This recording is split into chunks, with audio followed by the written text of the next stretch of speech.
सभी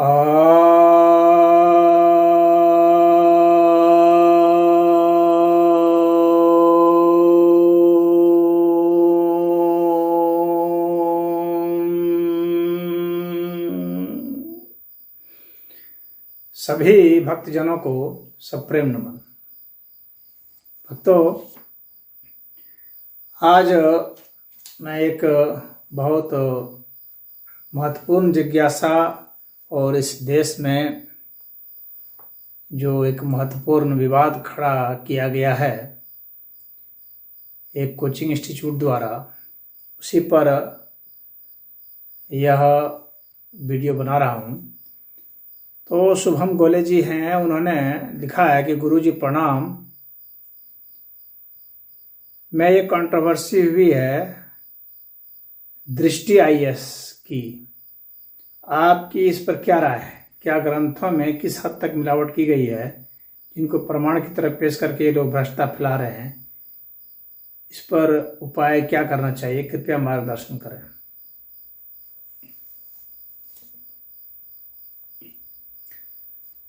एक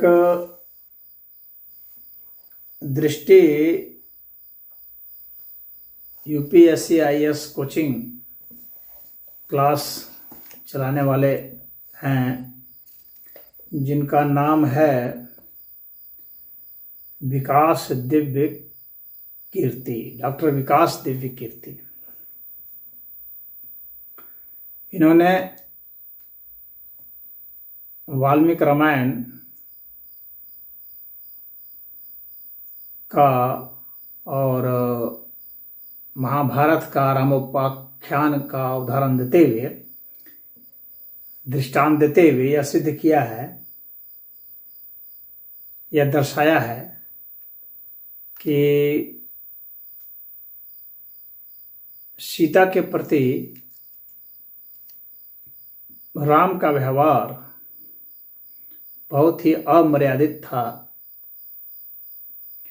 जब उन्होंने सीता पर संदेह किया था, तो माता सीता के प्रति इस तरह का व्यवहार भगवान राम के द्वारा किया जाना, यह उनके अनुसार से गलत है और वे खुद ही कहते हैं कि वे शॉक्ड हो गए। ललन टॉप के इंटरव्यू में उन्होंने कहा है, मैंने वह इंटरव्यू देखा, तो उनका यह कहना है कि वे यूपीएससी का हिंदी का सिलेबस वे पढ़ाते हैं, जिसमें कि तुलसीदास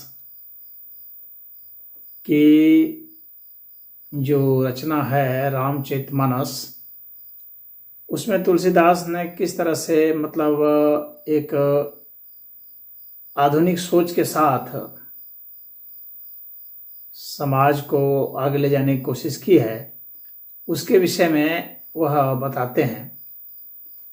तो उन्होंने पीछे के दृष्टांत देते हुए समझाया है कि तुलसीदास जी ने कैसे उन चीज़ों को हटा दिया जो कि वाल्मीकि रामायण और महाभारत में थे, राम और सीता के प्रसंग को, उस प्रसंग को जो विवादित प्रसंग है, यानी स्त्री विमर्श के विषय में उन्होंने कहा है कि तुलसीदास, वैसे तो स्त्री विमर्श में तुलसीदास के ऊपर भी बहुत सारे आरोप लग रहे हैं, लगाने वाले लगा रहे हैं, लेकिन ये कह रहे हैं कि यहाँ पर तुलसीदास ने एक बहुत अच्छा काम किया कि उस प्रसंग को हटा दिया।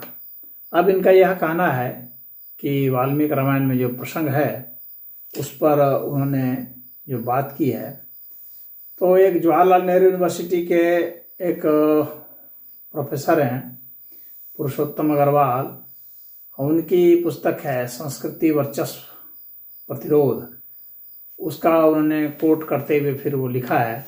लेकिन यहाँ मूल जो वाल्मीकि रामायण में जो घटना है वह जो उन्होंने बताया है, और उसके आगे और क्या है वह मैं आपको कोट करूँगा, बताऊँगा।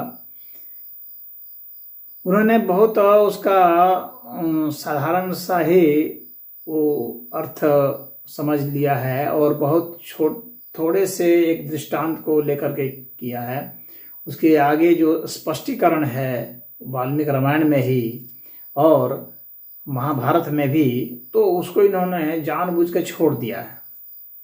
क्योंकि जब इन्होंने इतना पढ़ा, इतना कहा, और इनके जैसे और भी लोग जो हैं जो कि इस तरह का कोट करते हैं, तो वे सेलेक्टिव कोट करते हैं, कहीं से कुछ उठा लिया और बाकी जो आधा अधूरा उठा करके और आधा अधूरा छोड़ दिया, जो कि ज़्यादा स्पष्ट कर रहा था उसको छोड़ दिया। तो इस तरह से अर्थ का अनर्थ हो जाता है, विकृति आ जाती है। तो खैर, हम लोग पूरा प्रसंग देखेंगे। वीडियो हो सकता है बड़ा हो, लेकिन चूंकि यह विषय बहुत बड़ा है, महत्वपूर्ण है, तो इसलिए इस पूरा ये प्रसंग देखना जरूरी है। तो वाल्मीकि रामायण जो है, जो गीता प्रेस गोरखपुर का वाल्मीकि रामायण जो है, उसमें आप देखेंगे कि जो युद्ध कांड है, उस युद्ध कांड में इसका वर्णन किया गया है 15+ सर्गः।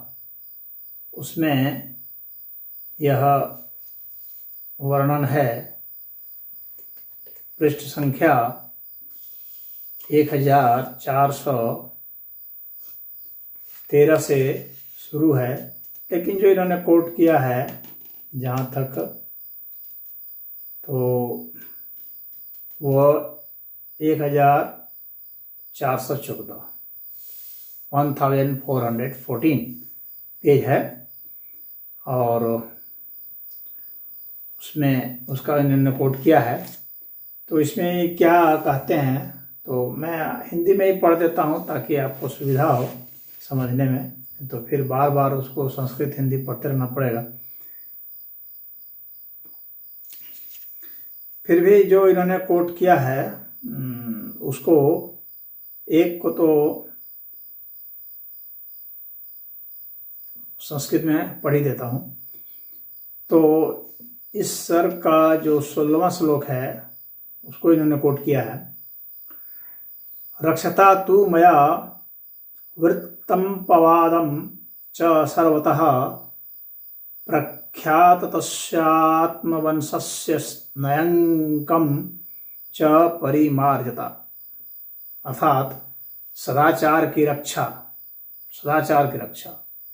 सब और फैले हुए अपवाद का निवारण तथा अपने सुविख्यात वंश पर लगे हुए कलंक का परिमार्जन करने के लिए यह सब मैंने किया। यानी भगवान राम सीता को कह रहे हैं कि मैंने यह जो युद्ध किया जिसमें रावण को मारा, तो उसके पीछे ये सब वजह थी कि सदाचार की रक्षा करनी थी मुझे और अपवाद का निवारण करना था, अपने कुल के कलंक का परिमार्जन करना था, इसके लिए मैंने किया है। तो यहाँ पर जो है, अब इसके बाद वो कहते हैं, जो आपत्ति की बात जो इनको लगती है वह यह कहते हैं कि तदगच्छ तवानुजाने अद्य यथेष्टं जनकात्मजे एतादश दिशो भद्रे कार्यमस्ति न मे तवया। अतः जनक कुमारी, तुम्हारी जहाँ इच्छा हो चली जाओ, मैं अपनी ओर से तुम्हें अनुमति देता हूँ। भद्रे, यह 10 दिशाएं तुम्हारे लिए खुली हैं। अब तुमसे मेरा कोई प्रयोजन नहीं है, तुम्हारे से मेरा कोई कार्य नहीं है। कौन ऐसा कुलीन पुरुष होगा जो तेजस्वी होकर भी दूसरे के घर में रही हुई स्त्री को केवल इस लोभ से कि यह मेरे साथ बहुत दिनों तक रहकर सौहार्द स्थापित कर चुकी है, मन से भी ग्रहण कर सकेगा? रावण तुम्हें अपनी गोद में उठाकर ले गया और तुम पर अपने दूषित दृष्टि डाल चुका है। ऐसी दशा में अपने कुल को महान बताता हुआ मैं फिर तुम्हें कैसे ग्रहण कर सकता हूँ? अतः जिस उद्देश्य से मैंने तुम्हें जीता था वह सिद्ध हो गया, मेरे कुल के कलंक का मार्जन हो गया। अब मेरी तुम्हारे प्रति ममता या आसक्ति नहीं है, अतः तुम जहां जाना चाहो जा सकते हो। भद्रे, मेरा यह निश्चित विचार है, इसके अनुसार ही आज मैंने तुम्हारे सामने ये बातें कही है। तुम चाहो तो भरत या लक्ष्मण के संरक्षण में सुखपूर्वक रहने का विचार कर सकती हो। सीते, तुम्हारी इच्छा हो तो तुम शत्रुघ्न, वानरराज सुग्रीव तथा राक्षस राज विभीषण के पास भी रह सकती हो। जहां तुम्हें सुख मिले वहीं अपना मन लगाओ।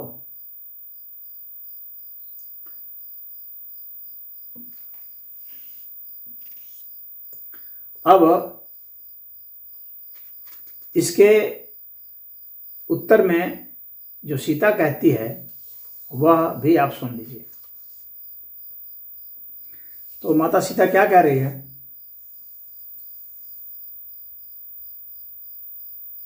आप ऐसी कठोर, अनुचित, कर्णकटु और रूखी बात मुझे क्यों सुना रहे हैं? जैसे कोई निम्न श्रेणी का पुरुष निम्न कोटि की ही स्त्री से न कहने योग्य बातें भी कह डालता है, उसी तरह आप भी मुझसे कह रहे हैं।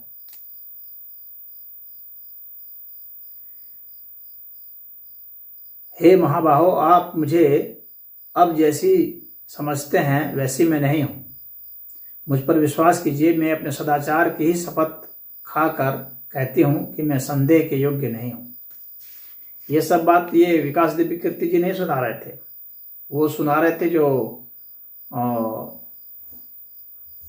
राम ने वो कहा कि तुम लक्ष्मण के साथ या भरत के साथ या सुग्रीव के साथ चले जाओ, उस बात को सुनाया।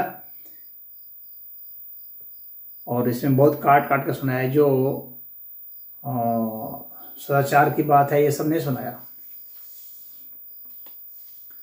अब सीता जी कहती हैं कि रावण के शरीर से,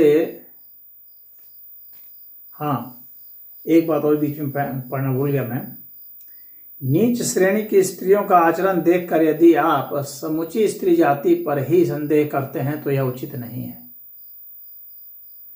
यदि आपने मुझे अच्छी तरह परख लिया हो तो अपने इस संदेह को मन से निकाल दीजिए।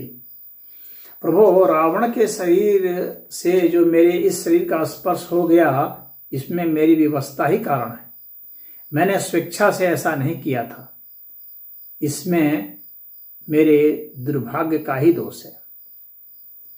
ये 8वां, ये मैंने 5वां, 6ठा, 7वां और 8वां श्लोक पढ़ा। जो मेरे अधीन है, 9वां श्लोक है, वह मेरा हृदय सदा आप में ही लगा रहता है, परंतु मेरे अंग तो पराधीन थे, उनका यदि दूसरे से स्पर्श हो गया तो मैं विवश अबला क्या कर सकती थी।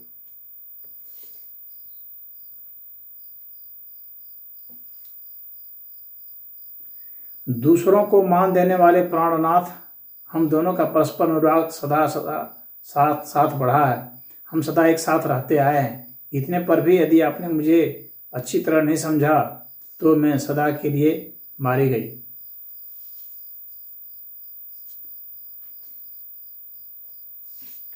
अब इसके बाद माता सीता कहती हैं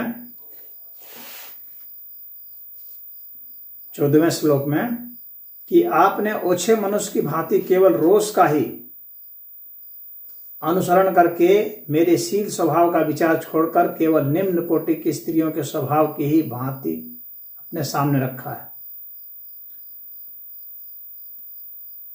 सदाचार के मर्म को जानने वाले देवता राजा जनक की यज्ञ भूमि से आविर्भूत होने के कारण ही मुझे जानकी कहकर पुकारा जाता है। वास्तव में मेरी उत्पत्ति जनक से नहीं हुई, मैं भूतल से प्रकट हुई हूं। फिर वो कहती हैं, लक्ष्मण को कहती हैं कि हे सुमित्रानंदन, मेरे लिए चिता तैयार कर दो। मेरे इस दुख की यही दवा है। मिथ्या कलंक से कलंकित होकर मैं जीवित नहीं रह सकती।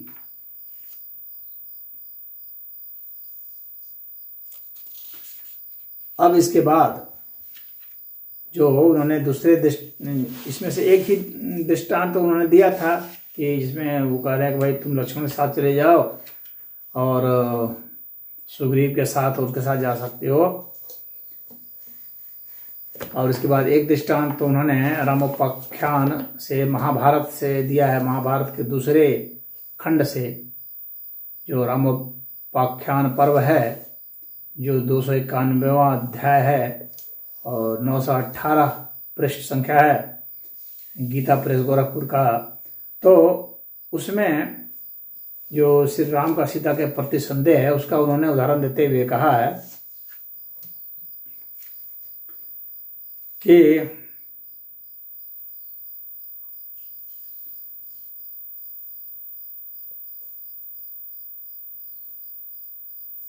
उन्होंने जो कहा वह एक चीज कोट किया उन्होंने, जो 13वां श्लोक है वह कोट किया है कि मिथिलेश नंदिनी तुम्हारा आचार विचार शुद्ध रह गया हो अथवा अशुद्ध, अब मैं तुम्हें अपने उपयोग में नहीं ला सकता। ठीक उसी तरह जैसे कुत्ते के चाटे हुए हविष्य को कोई भी ग्रहण नहीं करता।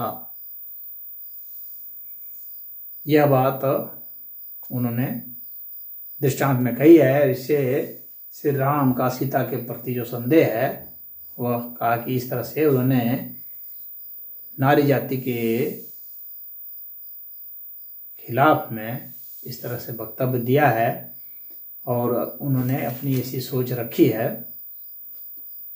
जिससे कि उनके हिसाब से उनका कलेजा खुद तार हो। अब हम लोग देखते हैं कि इसमें क्या और जो है आगे और क्या इसका निकलता है निष्कर्ष, जिसको उन्होंने नहीं पढ़ा या बताया और राम के चरित्र को बढ़िया से नहीं समझा, न समझाने की कोशिश की, बल्कि उसको मालिन करने की कोशिश की है। अब ये सब जो है भगवान राम ने क्यों कहा है, यह जो है समझना खुद इसी से हम लोग देखते हैं कि खुद इसी में क्या कहते हैं। अब इसके आगे वाले जो सर्ग हैं उसमें देवता लोग आ जाते हैं और देवता सब भगवान राम को बतलाते हैं कि नहीं ये सीता जो है सही है। जब वो लक्ष्मण जो है चीता तैयार कर देते हैं, वहाँ सीता जी जा रही हैं मरने के लिए, आत्मदाह के लिए जा रही हैं, क्योंकि कार्य के इससे जीने से अच्छा है मर जाना। तो उसमें सब देवता लोग आते हैं और फिर राम को समझाते हैं। और जैनियों का भी एक ग्रंथ है, उन्होंने भी रामायण लिखी है, पौमचर्यु नाम का एक ग्रंथ है। उसमें बतलाते हैं कि यहाँ पर जो है जैनी मुनि आते हैं और वे भी राम को समझाते हैं और कहते हैं कि ये जो है बहुत अनर्थ हो रहा है, सीता की परीक्षा इस तरह अग्नि परीक्षा नहीं होनी चाहिए, ये बिल्कुल गलत हो रहा है। तो वे ले जाते हैं, ऐसा जैनियों के भी साथ में। अब यहाँ देखिए वाल्मीकि रामायण से ही हम लोग देखेंगे कि वहाँ भगवान राम क्या कहते हैं। जब सभी लोग समझाते हैं तो भगवान राम ने क्या कहा है।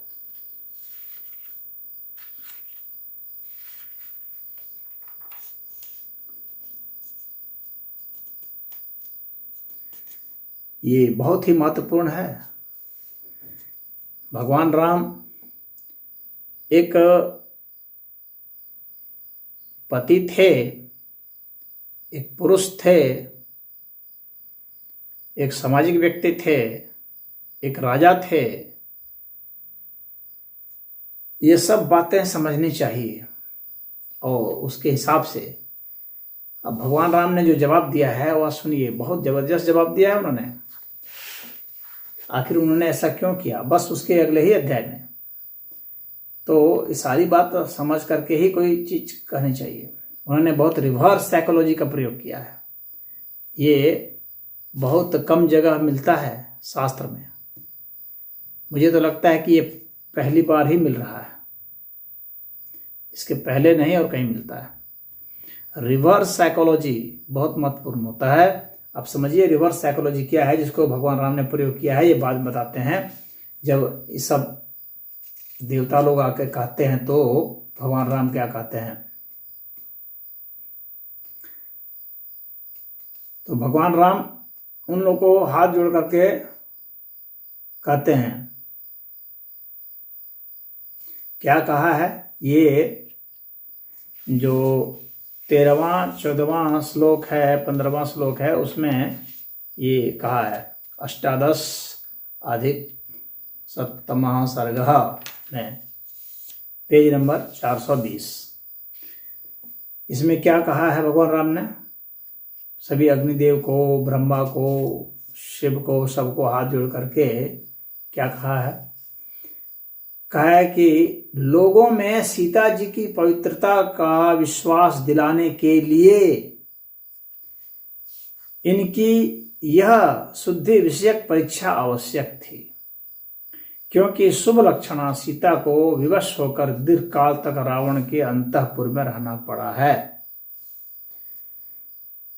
और 14वां श्लोक क्या कहता है, यदि मैं जनक नंदिनी शुद्धि के विषय में परीक्षा न करता तो लोग यही कहते कि दशरथ पुत्र राम बड़ा ही मूर्ख और कामी है। 15वां श्लोक, यह बात मैं भी जानता हूं कि मैथिली, भगवान राम क्या कह रहे हैं, यह बात मैं भी जानता हूं कि मिथिलेश नंदिनी जनक कुमारी सीता का हृदय सदा मुझ में ही लगा रहता है, मुझसे कभी अलग नहीं होता, ये सदा मेरा ही मन रखती, मेरी इच्छा के अनुसार चलती हैं। 16वां श्लोक कहता है, मुझे यह भी विश्वास है कि जैसे महासागर अपनी तटभूमि को नहीं लांघ सकता, उसी प्रकार रावण अपने ही तेज से सुरक्षित इन विशाल लोचना सीता पर अत्याचार नहीं कर सकता था। तथापि 17वां श्लोक है, तीनों लोगों के प्राणियों के मन में विश्वास दिलाने के लिए एकमात्र सत्य का सहारा लेकर मैंने अग्नि में प्रवेश करते हुए विदेह कुमारी सीता को रोकने की चेष्टा नहीं की। अब फिर वो कहते हैं 20वें श्लोक में कि मिथिलेश कुमारी जानकी तीनों लोकों में परम पवित्र है, जैसे मनस्वी पुरुष कीर्ति का त्याग नहीं कर सकता, उसी तरह मैं भी उन्हें नहीं छोड़ सकता। अब यहां पर देखिए, मैंने कहा था आपको रिवर्स साइकोलॉजी। इसका अर्थ क्या है, इसका अर्थ यह है कि यदि अगर राम ऐसे भी ले आते सीता को बिना कुछ कहे हुए, तो राम ने खुद कहा है कि लोग क्या क्या कहते, लोग कहते राम कामी है, इतना ही नहीं कहते, लोग भिन्न भिन्न तरह की बातें करते सीता के चरित्र के विषय में। तो जो लोग बातें करते उसको भगवान राम ने खुद ही कह दिया। खुद ही कह देने का यही साइकोलॉजी होती है कि जिसको लोग कहें उस चीज को जब आप खुद कह देते हैं तो अब आप लोगों के पास कहने का कुछ शब्द नहीं रह जाता, क्योंकि आपने खुद ही कह दिया जो वे कहते। तो जब आपने खुद कह दिया तो वे अपने अब क्या कहेंगे। और उसके बाद भगवान राम अच्छा से जानते थे, रिवर्स साइकोलॉजी का ही होता है, जो इसका प्रयोग करता है इस हथकंडे का, वह जानता है कि सामने वाला किस सोच का है और उसका प्रत्युत्तर क्या होगा, वो अच्छा से जानता है। तो भगवान राम जानते थे कि सीता जो है, इसको जब इसके विषय में जब कहा जाएगा तो सीता के ऊपर क्या असर होगा, सीता क्या करेगी। और जब सीता करेगी, सीता जैसे कहेगी कि नहीं तो मैं इससे अच्छा है मैं मर जाऊंगी, जब सीता कहेगी कि मर जाऊंगी और मैं उसको रोकूंगा नहीं तो वो मरने जाएगी, तो समाज क्या कहेगा, समाज उसको नहीं मरने देगा, समाज उसको रोकेगा। यह तो जो मूर्ख है वही नहीं जानता है, लेकिन जो बहुत विद्वान होता है, बहुत बुद्धिमान होता है, वो सब जानता है कि आगे का स्टेप क्या होगा। तो जानते थे कि समाज क्या है, कि समाज रोकेगा, यानी देवों का समाज, बुद्धिमानों का समाज, ये सब आ जाएंगे और सब रोकेंगे और सीता को बचाएंगे। और उससे अब सीता के सामने भी वो खुला ऑप्शन छोड़ दिया कि भाई आप जहां चाहे वहां आप जा सकती हैं, ताकि कोई यह ना कहे कि इनके सामने ऑप्शन नहीं है। जो अन्य लोग कहते हैं उसी को भगवान राम ने कह दिया। और सीता का रिएक्शन क्या होगा ये भी एक्सपेक्टेड था कि क्या रिएक्शन होगा। तो सारा गुणागणित तो भगवान राम ने लगा लिया था और सीता ने भी लगा लिया होगा। तो वो चली जाती हैं रोते हुए, इसीलिए तो उसको लीला कहते हैं। राम की लीला है या रामलीला। लीला मतलब क्या होता है? एक्टिंग ही होती है। पता है कि किसके बाद क्या होगा, कौन क्या बोलेगा, कौन क्या करेगा। तो बचाने भी आ जाते हैं। सीता को अग्नि प्रवेश नहीं होगा, ये बचाने आ जाते हैं। तो इस तरह से सीता का अग्नि प्रवेश भी नहीं होता है। सीता का चरित्र भी उज्ज्वल सिद्ध हो जाता है। और लोग जो अपवाद करते, जो पीठ पीछे बोली बोलते, निंदा करते, गंदी गंदी बात बोलते, वे भी अब नहीं बोलेंगे।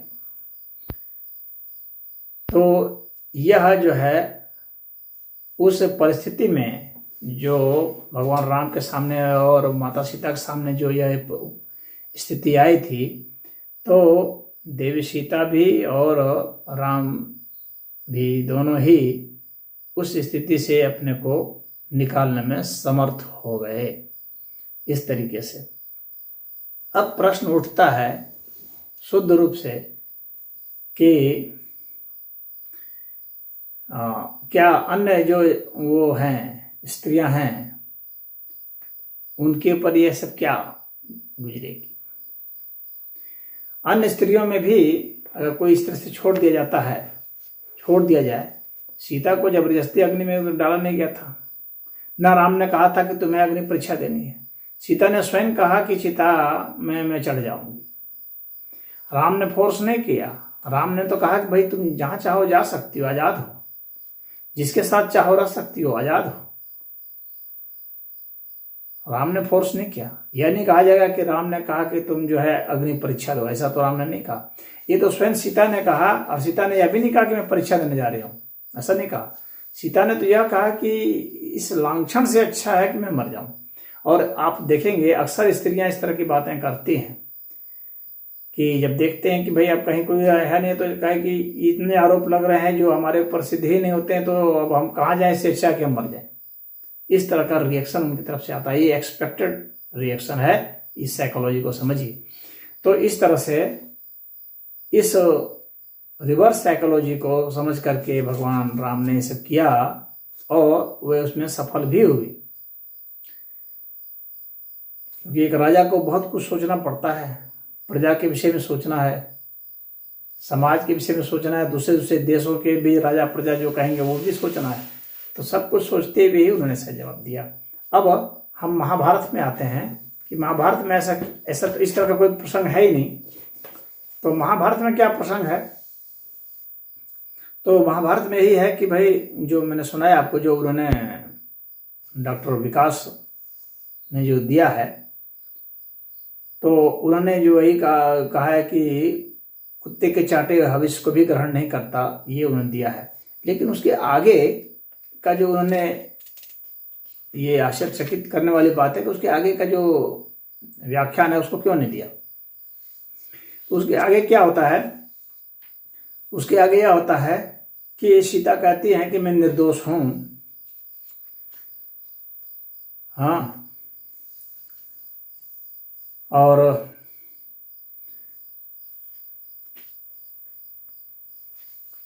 अपनी निर्दोषता को सिद्ध करने के लिए वे यही कहती हैं। देखिए इसके 22वें श्लोक में कहती हैं कि मैं आपको कोई दोष नहीं देती, क्योंकि आप स्त्रियों पुरुषों की कैसी गति है यह अच्छी तरह जानते हैं। केवल मेरी यह बात सुन लीजिए। तो वे अब ये कहती हैं कि सभी के शरीर में प्राणवायु का संचार होता है, वायुदेव का संचार होता है। तो वायुदेव हमारे प्राण को खत्म कर दें यदि मेरे में कोई दोष हो तो। फिर वह कहते हैं कि सभी के शरीर में अग्नि होती है, तो यदि हमारे में कोई दोष हो तो अग्नि हमारे प्राण को खत्म कर दें। सभी के शरीर में जल यानी वरुण देव होते हैं, तो अगर हमारे में कोई दोष हो तो वो हमें खत्म कर दें, इस तरह से वो कहती हैं। तो वे जब समाप्त नहीं होती हैं, इस तरह से वे कहती हैं, और चूंकि वे मरती नहीं हैं तो वो आकाशवाणी के रूप में वायु देवता बोलते हैं कि जो है यह निष्पाप है। अग्निदेव बोलते हैं कि इसने कोई अपराध नहीं किया है। वरुण देव भी बोलते हैं कि मिथिलेश कुमारी निष्पाप है, और ब्रह्मा भी बोलते हैं कि ये निष्पाप हैं और तुम्हें इसे ग्रहण कर लेना चाहिए। और इनकी रक्षा के लिए मैंने नल कुबर के शाप द्वारा मैंने सीता की रक्षा का पहले ही प्रबंध कर दिया था। इस बात को ब्रह्मा जी कहते हैं कि पूर्व काल में रावण को यह शाप दिया गया था कि यदि यह उसे न चाहने वाली किसी पराई स्त्री का बलपूर्वक सेवन करेगा तो उसके मस्तक के सैकड़ों टुकड़े हो जाएंगे। यह रावण को श्राप दिया गया था। तो रावण किसी भी स्त्री को उसकी मर्जी के खिलाफ छू नहीं सकता था। तो इसलिए ब्रह्मा जी कहते हैं कि तुम निश्चिंत रहो, सीता को किसी भी अर्थ में उसने छुआ नहीं है। तो अब इतनी बातें हैं, इसके बाद जो है राम स्वीकार कर लेते हैं, चले जाते हैं और कोई बात ही नहीं है। तो रामोपाख्यान पर्व जो है महाभारत में, तो उसमें तो यही जिक्र आया है, इतना भर है। तो इससे जो है सीता के वह जो संदेह है उस विषय पर जो वाल्मीकि रामायण में जो स्पष्टीकरण दिया गया है, तो राम का बिल्कुल स्पष्ट है कि उन्होंने सदाचार के लिए किया और ये सब किया, युद्ध किया, उसको हरा, अपने कुल को कलंकित होने से बचाने के लिए किया, ये सब कुछ किया।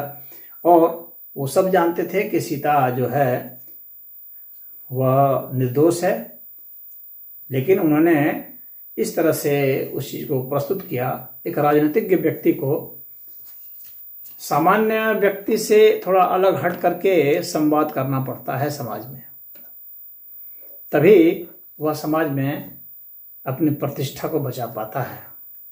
तो भगवान राम ने वैसा ही किया। एक मजे हुए राजनीतिज्ञ की तरह एक रिवर्स साइकोलॉजी का प्रयोग करते हुए उन्होंने प्रस्तुत किया, और इसमें कोई भी उनके ऊपर आँच की बात नहीं है।